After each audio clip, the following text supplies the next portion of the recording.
投机买卖由盛而衰。上海在正常时期有4个交易所，一个是纱布交易所，一个是物品交易所，一个是金业交易所，另一个是证券交易所。战事一起，物品交易所无声无息，金业交易所因为黄金只升不降，一般人很难参加买卖。唯有纱布交易所在抗战初期营业鼎盛，无数做投机的人都混入这个市场。但是时局有变化，谣言又多得很，上落极大，参加的人买进现货期货，赚钱的人多，蚀本的人少，所以很多人趋之若鹜。若干人稍微赚了些钱就卖掉了，上海人叫做抢帽子，这些人就可以以此为生。若干实力分子做纱布都是大手笔，一买就是几百包，待到高峰时，一卖几千包，把投机者的头寸都会吸干。其中有几个大亨，他们连起手来可以翻手为云，覆手为雨。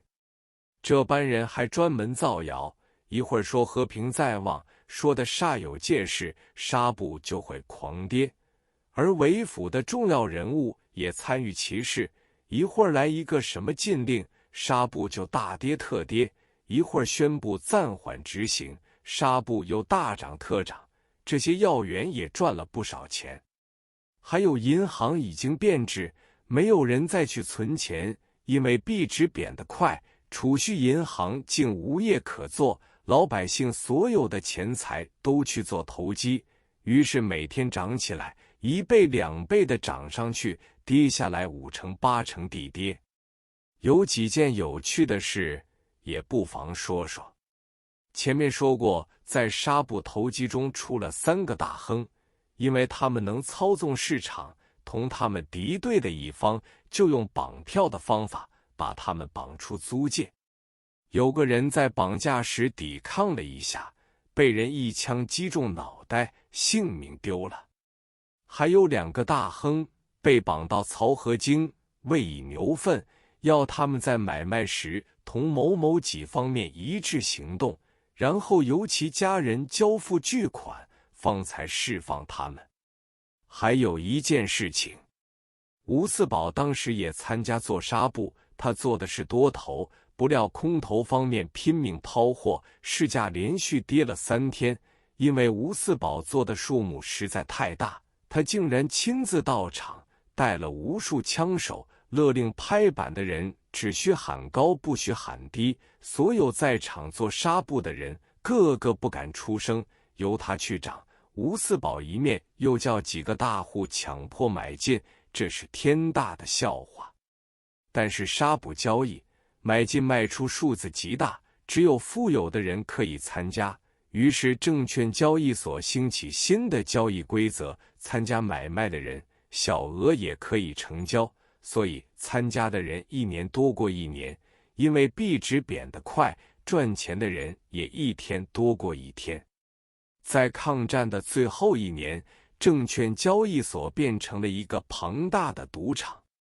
上海的证券交易所本来只做公债票，抗战开始，公债无人过问，跌得不像样，于是有40-50家大厂商的股票上市，股票数额比较大的是永安纱厂、星光内衣、美亚织绸等3家，所以许多人都集中以这3家为目标。上海的股票买卖经济称作掮客，收用极低，印花税是不要的，交易极为简易，一面拿出股票，一面就付钱，而且买客与卖客都可以入场交易，因此股票市场人头挤迫，喊声震天。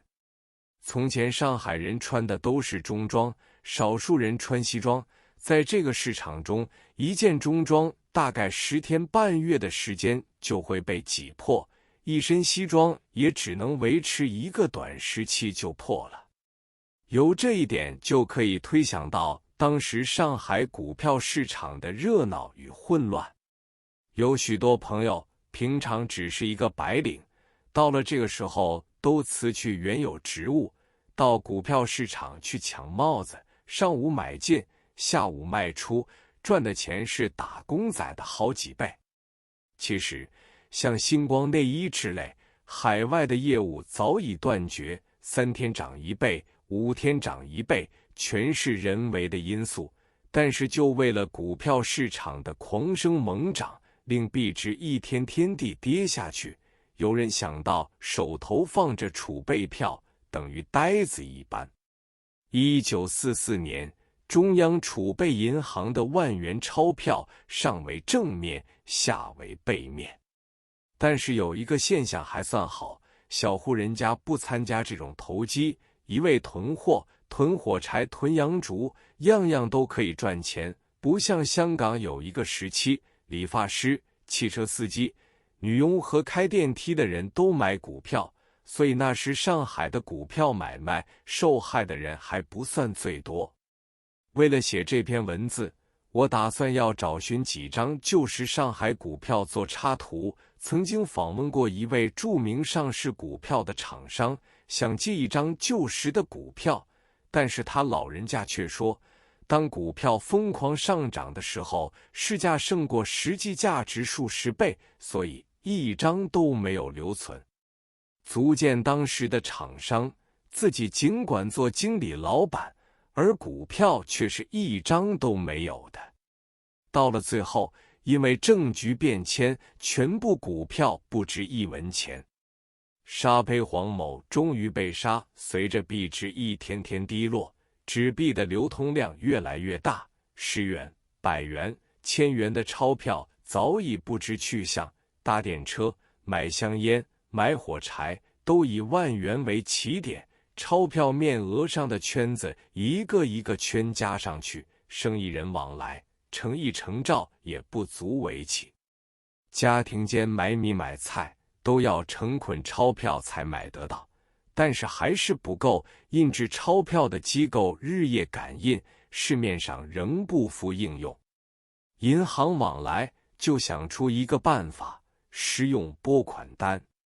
这种拨款单就等于是银行本票，数目有大有小，小的几十万，大的几百万或几千万。一般人都觉得一张拨款单携带方便，没有钞票绑扎成捆的麻烦，于是拨款单就替代了钞票在市面上流通起来，连买小菜都用这种拨款单。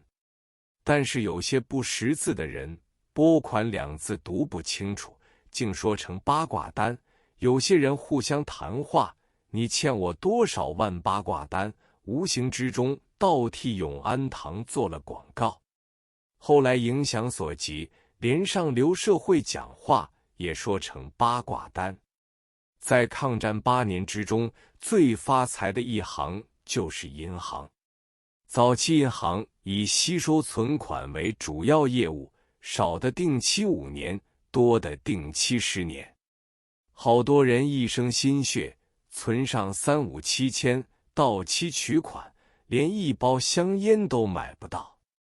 如此说来，这种银行的业务比抢钱还容易。我又要讲一个故事。我住在慈安里的时候，邻居中有一位叫黄宇斋的，这个人是生意白象人，开了一间浴室，此外以放印子钱为生。